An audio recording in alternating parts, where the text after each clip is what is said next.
Good morning and welcome to the Extension Connection. This is the Morton County staff today. We are live in the studio. Yeah, it is Jackie, even though she sounds kind of gravelly. Yep. This is Jackie Buckley, Morton County Extension Agent, and we have Carla Mickle, 4-H Youth Agent, Vanessa Hoynes, Family Consumer Science, and we have a new voice. Yay! We're so excited. We have Liz Larson with us. She started working for the NDSU Extension Service as a Region 7 Parenting Resource Coordinator last week, Tuesday, and it's Liz Larson. Welcome, Liz. Thank you, Jackie. I'm excited to be here. Okay. First time on the radio. Yep, okay. And we won't make you do a whole lot. We'll just kind of get you introduced and break you in today. Oh, no, that's not what I told her. I have a 10-minute spiel. Yeah. And so I'm going to visit with you a little bit about, I guess, National FFA Week, which is this week, and then also National Invasive Species Awareness Week. Ooh. And that's a mouthful. Yes. And How do you celebrate that? I don't know. I'm not going to celebrate it, I'm sure. And then we'll visit about some things about beef cattle and things that are coming up, and remind you of the Farming for Bottom Line meeting that's coming up next week. And Carla, how about you? I have some information, big shock and surprise, on camp. We are actually in need of, it's that time of year, folks, we got to talk about 4-H camp. And very excited, 4-H camp registration opens next week, so we'll talk a little bit about that. But we have some job positions open here this summer for some youth, and so we will visit about all those great opportunities. And then with the weather the way it's been, and I know spring is about 20 days away or so, maybe 30, I thought we'd talk about some fun spring activities to do with your kids. Ah, that sounds fun. This is Vanessa Hoynes, and I'm going to talk about Field to Fork today. There are going to be some webinars that'll be coming up starting actually today, and they'll be coming up on Wednesdays through April 27th. So we'll talk about some of those topics that you can take advantage of. I'm also going to mention, as we're nearing the end of February, which has been Heart Month, we're going to talk a little bit about the DASH diet, which might be something you want to consider. And it isn't the usual kind of diet that you might think about. And then we're going to talk a little bit about protein. I've had some interesting conversations with second graders lately about protein. So I thought, you know what, that's a topic worth touching on again. And then we're going to talk a little bit about sleep. And hopefully not fall asleep while we're doing that. And so, Liz, do you just want to take a couple minutes and then just tell a little bit about yourself and like what your job will kind of entail? Sure. Thanks, Jackie. So like she said, that I just started last week, so I just kind of hit the ground running. My background is kind of in social services realm. I come from Lutheran Social Services in Bismarck, most recently doing some home visiting out of there. My background's in psychology and sociology, so I just enjoy working with families and supporting them. And I actually just today settled up some dates on our first parenting class, so we're going to be doing conscious discipline at Fort Lincoln Elementary here in Mandan. And that'll be on Thursdays from 6:30 to 8 p.m. starting in March. So March 17th, 31st, and then April 7th, 14th, and 21st. So you can contact our office or even on Facebook. I think there's a link on there. You can get registered for that ahead of time. And hopefully we'll be setting up some more classes in the very near future in the next month or two. Okay. So, do you want to talk a little bit about what conscious discipline, like some of the things people could expect if they come? In general. Yeah. Well, I think it's kind of building up the relationship with you and your child, and it's almost self-explanatory, being conscious about the type of discipline we're using with our kids and the words and all of those types of things. And I know conscious discipline is something that they're using in Fort Lincoln Elementary, and as well as I think at least 3 other schools in Bismarck have started using it. So it's something that the kids are going to be familiar with already at school and can kind of bring it back around to home. Mm-hmm. Give parents a chance to kind of support what's happening at school. Yes, exactly. Mm-hmm. Okay, and like I said, we are live in the studio today, and Liz's line is 667-3342. If you would like to call her so that she gets her support staff, or you get. And then, of course, the extension office and our main line is 667 616-363-3340. And so if we are, like I said, live today, we're here in the studio. So if you'd like to call and ask us a question, you sure can call 663-1270, and we would answer you right on the air. So, but if you're bashful and don't want to, please feel free to call our office. And so Jim has already cued us that we need to go for a break. And so we'll go for the break, and then we'll have more of the Extension Connection in a few minutes.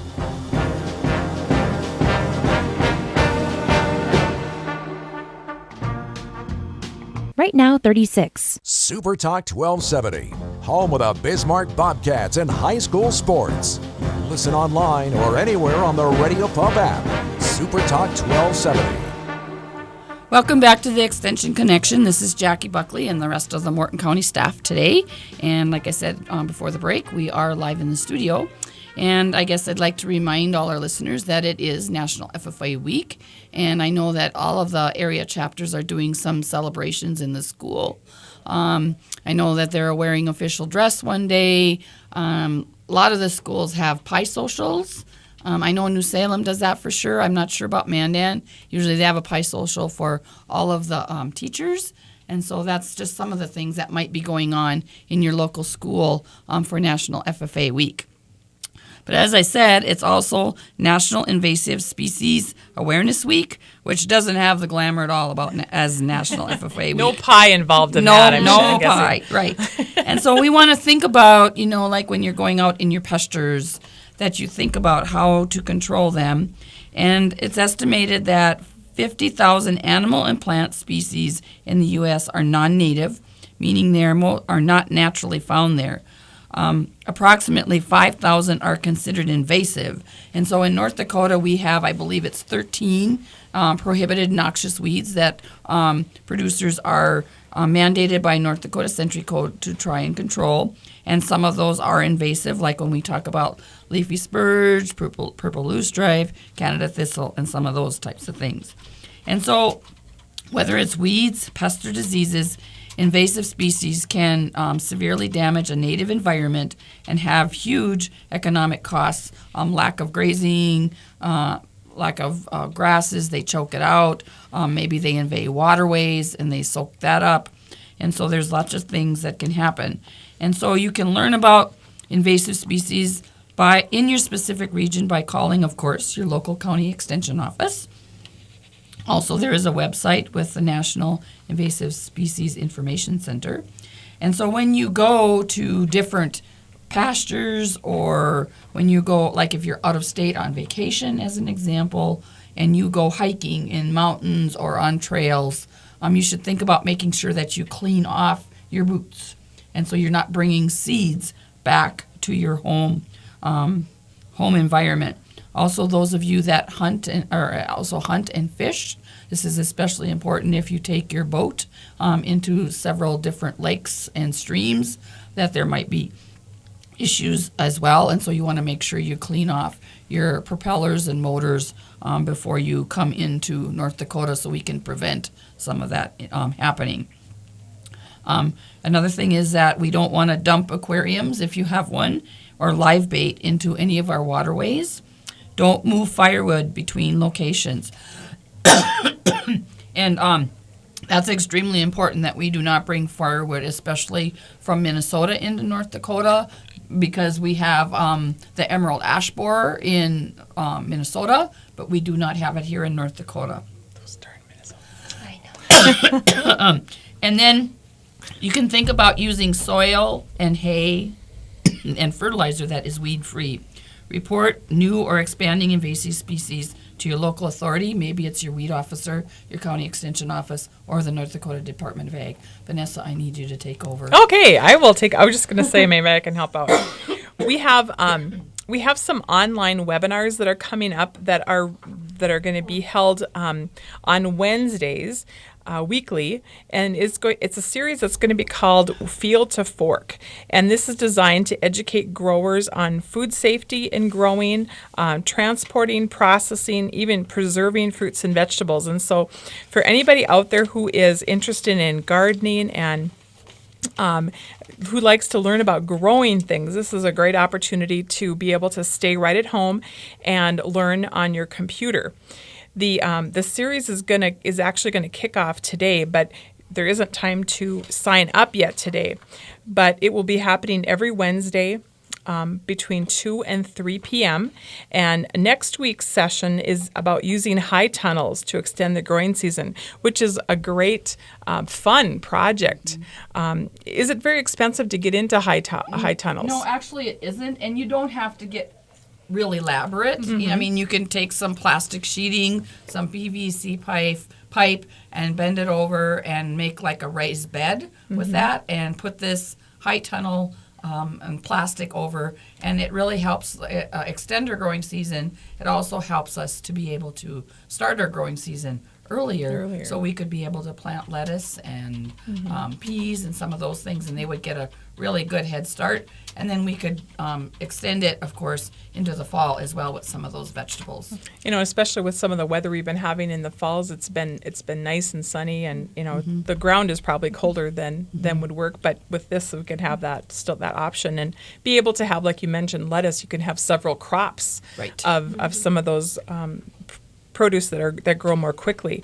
Well, the way to sign up is to go to www.ag.ndsu.edu /field2fork, and that's all together.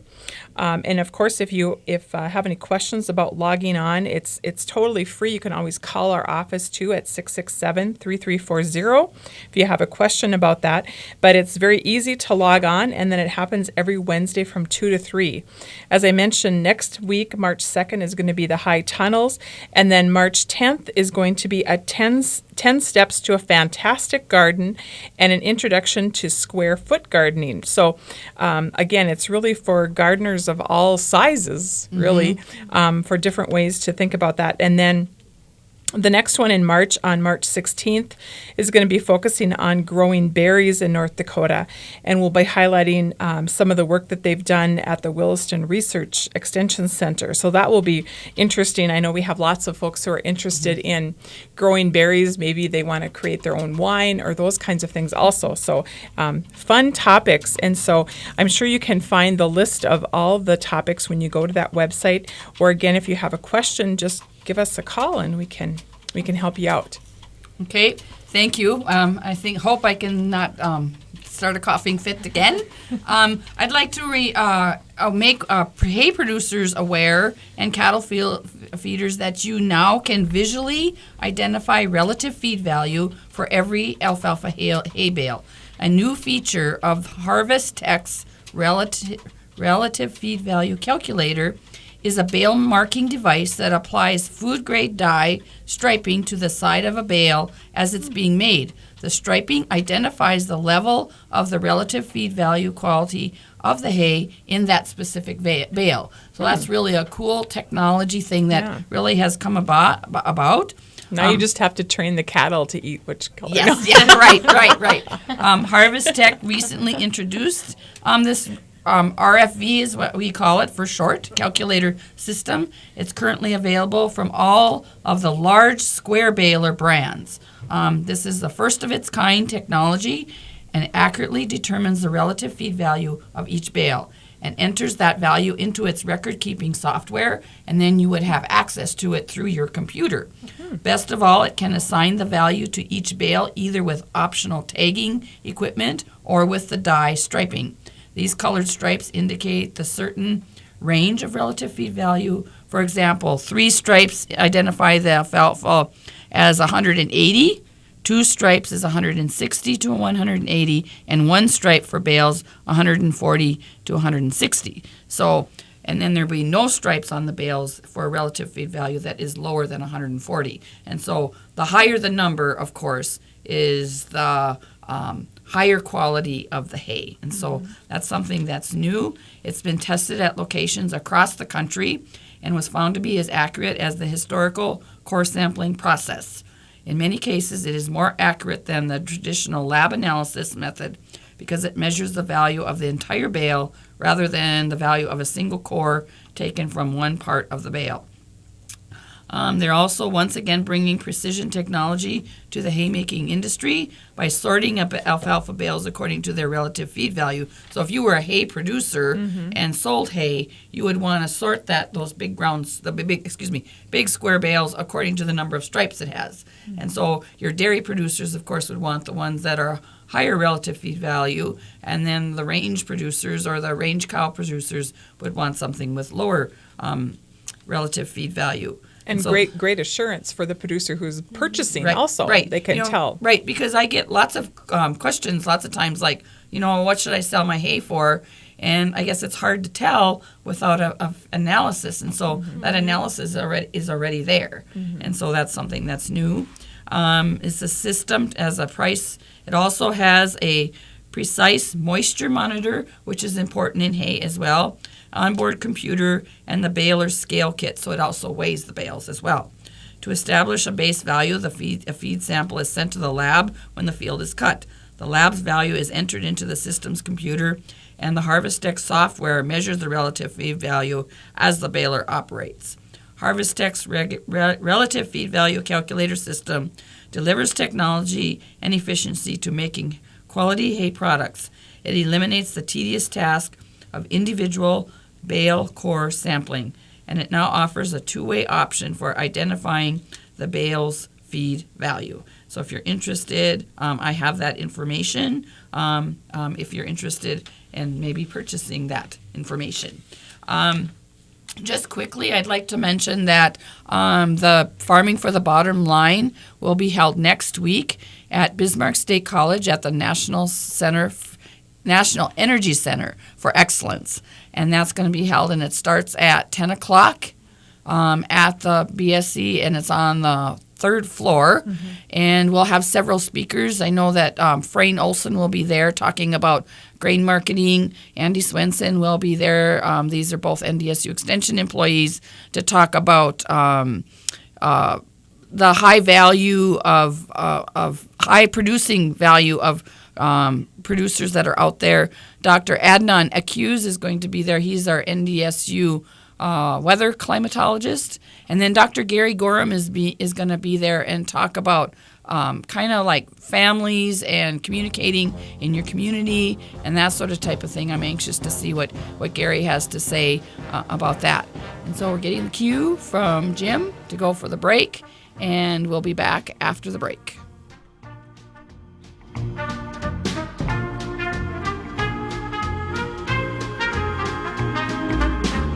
Right now, 36. Here's Sean Hannity, weekday afternoons on Super Talk 1270. And welcome back to the Extension Connection. This is Carla for Chief Development, and I have a couple of things actually to visit with everyone about today. Most important, of course, camp registration opens next week on March 1st, and we're pretty excited. There are a few brand new camps we're offering, and if you are interested in learning more about those camps, you can go to ndsu.edu/4h/camp, and we've got all the descriptions up all about camp. I know last week already I had a couple of folks call and say, how can I get pre-registered? So I'm all ready to go and just have to push the button basically. And so I got them set up as a short-term member, and so they're ready to go. And so hoping for a good turnout this summer at camp, especially with all the new camps, and starting the camp season off in June and go until the second week in August. So with camp, of course, comes a few jobs that we're looking, positions that we need to fill, and we really have to have them filled before camp starts, or it'll be Jackie, Vanessa, and Carla as your camp counselors. And won't that be fun? I would not be good at that job. Okay, I can do the singing at the campfire. Can you? Okay, good deal. And I can do all kinds of outdoor activities. We'd be okay. Oh, we come up with something. Yeah, we'd be able to ad-lib. Yes. Yep. And then we'll have to feed them.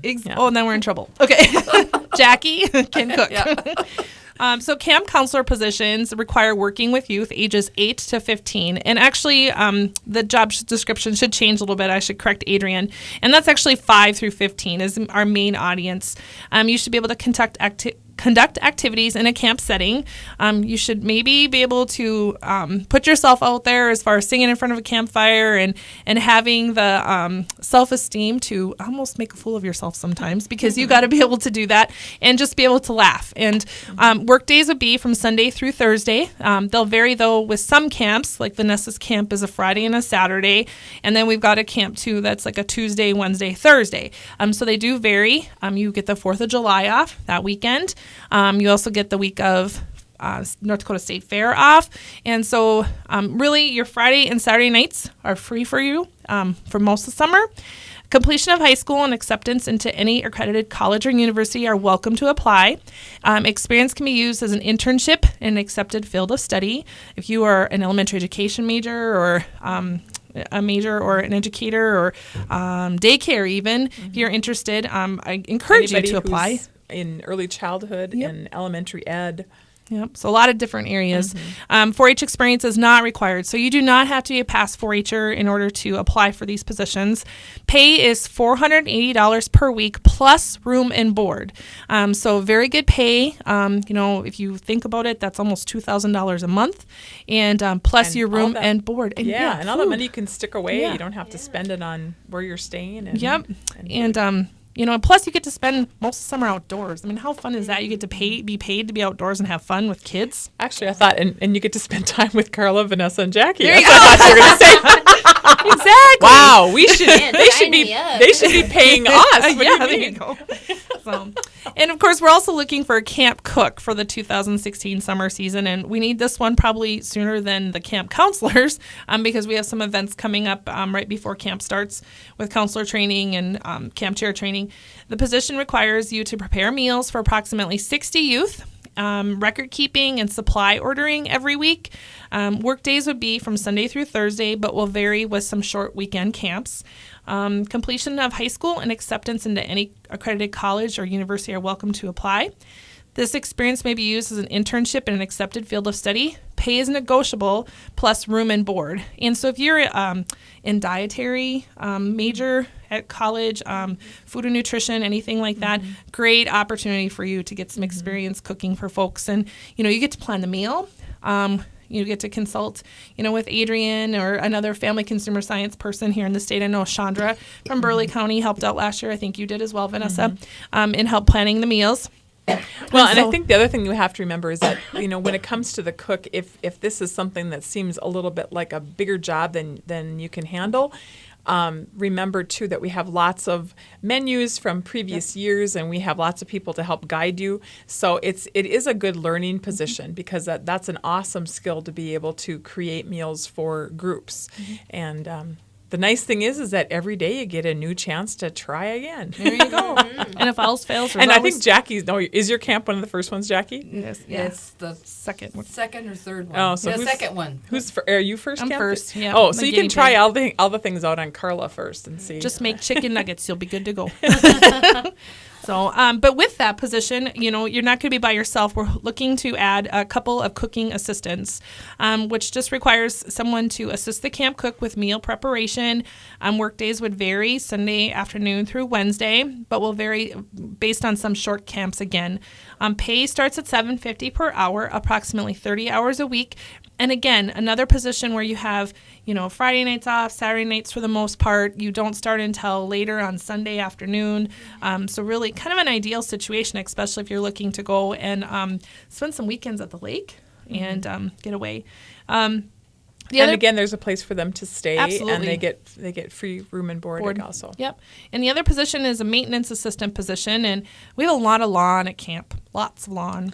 And so we're looking for someone to help perform some lawn mowing duties and other duties, basically as assigned. We have brand new buildings that we're going to have to weed around and some flowers and different things, but primarily lawn mowing. And that position starts at $7.50 an hour, approximately 20 hours a week during the summer season. And a lot of that you can kind of set yourself with the assistance of Melody, who of course is our head maintenance person up at camp. So again, there's 4 camp counselor positions we're hiring for: a camp cook, 2 assistants for the camp cook, and then a maintenance assistant. So a lot of jobs out there. If you have someone looking for a job, someone coming back home from college that might be interested in a summer job, and then you would have a couple weeks off between when your job ends at 4-H camp and when college starts again in the fall. And lots of training is provided Yep. for all those positions, so they don't have to know everything there is to know about being a camp counselor in order to apply. Yep. And part of your camp trainers would be Carla, Vanessa, and Jackie. So you get to know the Morton County staff a little bit more. So I have a couple other things. Again, just a reminder that camp registration does start on March 1st. You want to take advantage of that $25 early bird discount. I would recommend signing up as soon as you can, so then you don't forget. You're not rushing at the end or calling the office saying, "Can you get me in at the last minute?" Or type the of spots deal. aren't full. Yep, exactly. Because we anticipate a lot of the camps this year, based on last year's response, to be full. So it could be a pretty busy week at camp. So. Just a couple other things. The weather's been so nice. I'm itching for spring, so I thought I'd talk about some fun things you can do for spring activities, especially this time of year. In North Dakota, we get deprived of vitamin D. And so a couple days here this last week, or in the last couple weeks, I've taken a walk, and it's so good. It feels so nice. You can soak up the sun, and I know it's not going to be a cure-all for my vitamin D deficiency. However, it sure did help. So Emotionally, yes, Yeah. just Our but- bodies can't take in any vitamin D right now, so No, but it's still like emotionally thinking, Yes, maybe I'm getting some. So it just it feels makes good to it- have the sunshine. You bet. Exactly. Another thing is a couple days I was out walking, and there's kids outside. They're blowing bubbles. They're playing basketball. All kinds of different things. You can ride your bike. I've seen a lot of that already this winter. Not yet quite spring. Drawing with sidewalk chalk is another really fun thing. You can, play badminton, play tennis. Easter's coming up. You can decorate Easter eggs. That's really fun. You could do some stuff outside with them. Or your Easter egg hunt. Participate in a spring cleanup day in your local community. We were talking the other day about some dates for that coming up here, and a couple places that 4-Hers have cleaned up in the past. So already setting some dates up, and just a lot of really fun things that you can do. A great time of year to clean up those outdoor toys. Get them ready to go. They've been out in your sandbox. You can dust off the sand, vacuum them out, get them all ready for this year, wash them all down. Play hopscotch. Visit a garden as the plants start to come up, and with the weather the way it's been, we could start to see maybe things kind of starting to sprout here anytime. So it's too early to have a picnic or run in the sprinkler, but those are some other fun ideas on my list of things that you can do. But really, there's a lot of fun things that you can do outside with your kids. And it's a great form of exercise, too. If you're out riding your bike or you're playing tag in the lawn or maybe some football, that basketball, using that great basketball net that you have out in your yard, just really great things to do. So I just encourage you to take advantage of those nice warm days and get outside and do some fun things with your kids. That sounds fun. Yeah. So with that, I will throw it over to Vanessa, and just one more plug for 4-H camp registration. March 1st it opens, and we will be all ready for everyone who wants to sign up for 4-H camp. Yeah, and if people are interested in those 4-H positions, they can give Carla a call also at 667-3340. You bet. Well, I mentioned that, of course, February is Heart Month, and we're coming to a close on February, but I thought it was worth mentioning, if you have not heard about the DASH diet, that's something to consider, and we do have information on our website about that also. But the DASH diet is it's actually an acronym that stands for Dietary Approaches to Stop Hypertension. And of course, hypertension is high blood pressure. And high blood pressure is one of those culprits that can damage our heart and give us some issues when related to heart disease. And so some of the interesting pieces of the DASH diet are really, they found when they did the research, focusing on low-fat dairy foods, fruits and vegetables, and also whole grains, with using also lean meats and poultry and fish. And so it's a very, it's not a reducing diet, although I know some folks, may actually find that they lose weight when they start to follow a DASH diet. But it is a diet that helps you kind of focus on some of those specific foods that they have noticed do help with our heart health and actually have lowered the blood pressure in individuals with normal and elevated blood pressure. And that's something that's good for all of us. I think a lot of times when you hear DASH diet, though, people think about Mrs. Dash, which it is a low sodium type of diet also, but it doesn't really have anything to do with Mrs. Dash. But if you have more questions on that, please give me a call at 667-3340. And we are ready to take a quick break, and I'll be back and talk to you about protein and what I've heard from second graders. Right now, 37. Dave Ramsey is heard here. Super Talk 1270. And we're back with the Extension Connection. This is Vanessa Hoynes, Family Consumer Science Agent here in Morton County. And I have had the opportunity to go visit with second graders in Mandan at the various schools. And let me tell you, they are a wealth of information. We've been talking about the food groups. And when we get to talking about the protein group, of course, I'm telling them that we need to eat protein to build our muscles. And of course, they know all those good things about that our heart is a muscle and that keeps us going, and that we can't do anything unless we have good muscles. And then I ask them the big question about, can they tell me about some of the protein foods? And surprisingly, I've had, I think, at least one or two students in every classroom I've been in has mentioned protein bars or protein powders. Oh, really?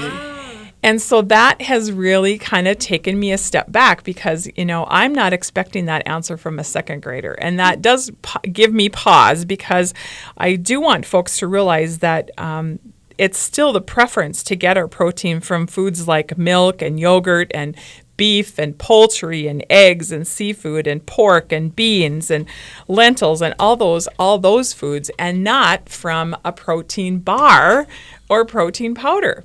And it's unfortunate because I know those second graders are not coming up with that idea on their own. They're hearing it and seeing it at home.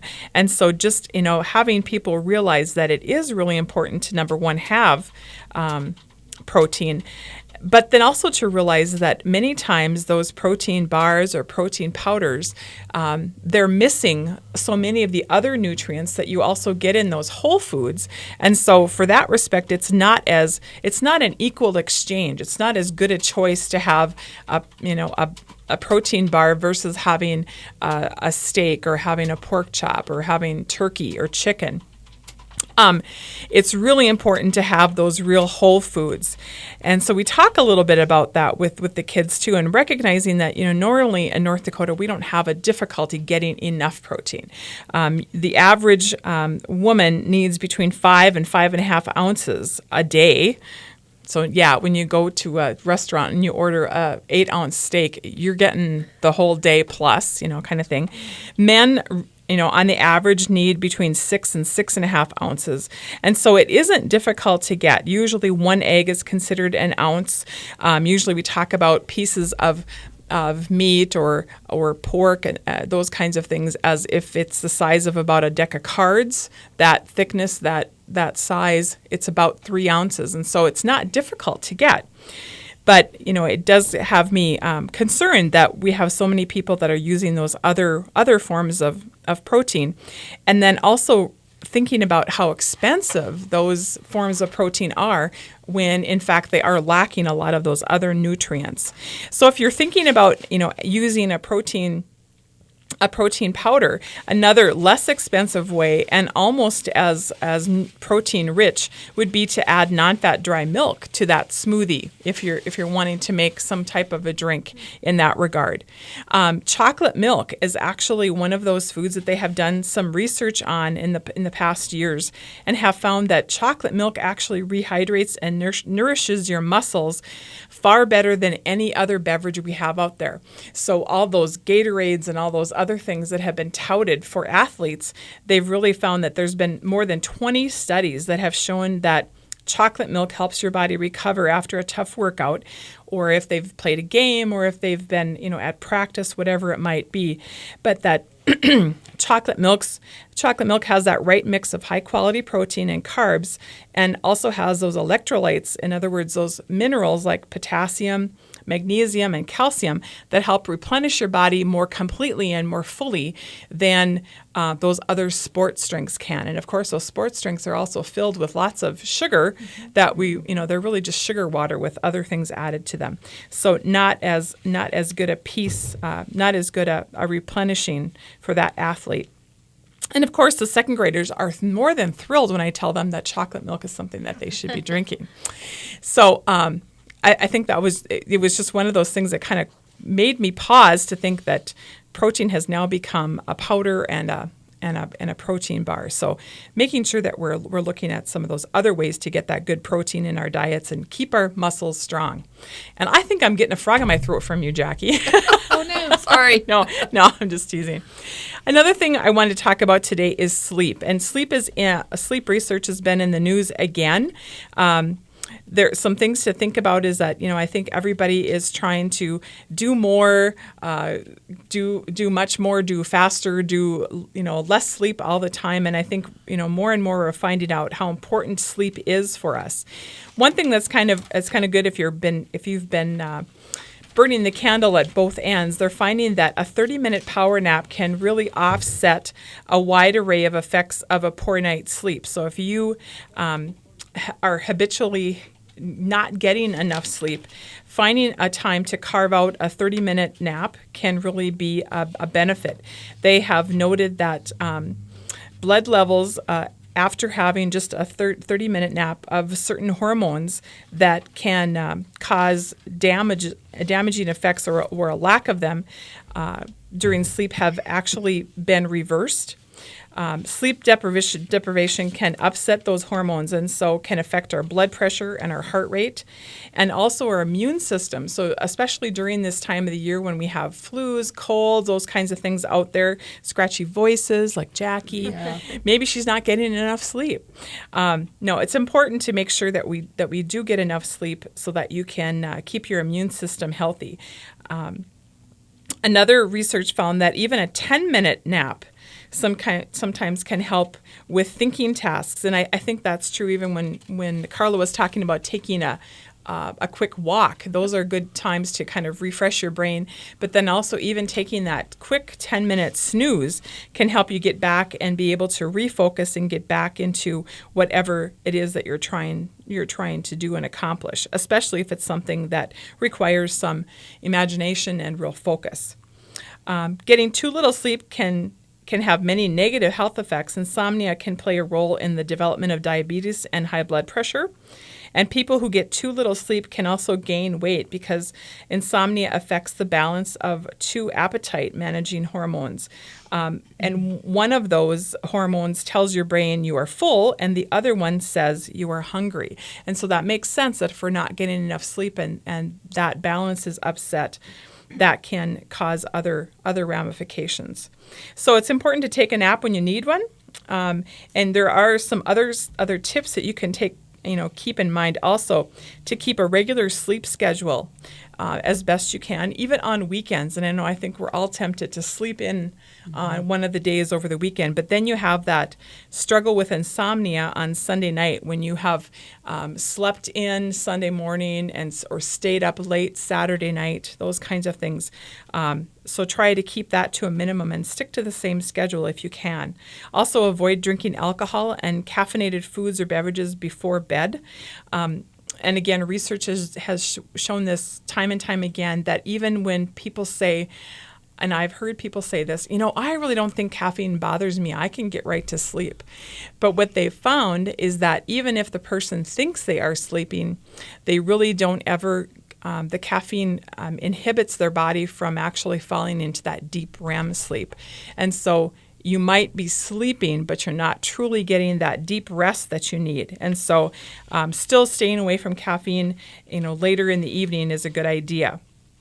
That is so, I'm sorry. No, that go is ahead. So true because I haven't had a pop, a Diet Coke, and I used to be a heavy Diet Coke person, but I haven't had a pop since the 1st of December, and I'm telling you, my sleep patterns have really changed, and it does affect you. You don't realize it until you, Yep. you And I've heard people say that, it doesn't affect me at all. I can go right to sleep. Well, you're still missing out on something there. Making sure that you maintain your bedroom at an appropriate temperature, especially having it not too warm. You want to have it cool for sleeping. That makes it easier for you to sleep. And then probably another biggie for folks is staying away from those computers, tablets, and cell phones. Checking your cell phone should not be the last thing you do before you go to bed at night. Just that light from that screen, that blue light, is a signal to your brain to wake up. And so, unfortunately, the last thing we do is truly the last thing you should do. No, you don't do like I do, and if I look at it, I close one eye. I'm like, oh, it's all good. so one eye can go to sleep and not the other. There you go. I get really sleepy. I'm good. So instead, read a magazine or a book. Find something more relaxing to do. Don't read a scary thriller that leaves you, clutching your blanket or clutching your bed because you're scared of what's underneath or whatever it might be. And of course, even consuming liquids before you go to bed. Not only not using something caffeine, but then don't drink a lot also, because then of course you're going to be awakened for other reasons, which is also not a pleasant thing. So just a few tips to keep you well rested and hopefully get you through the flu season without getting sick or worse. And so with that, we're going to be coming to a close here for Extension Connection. We'll be back in 2 weeks to share more upcoming programs and information. Next week it'll be the Burley County office, but until then, we will see you in March.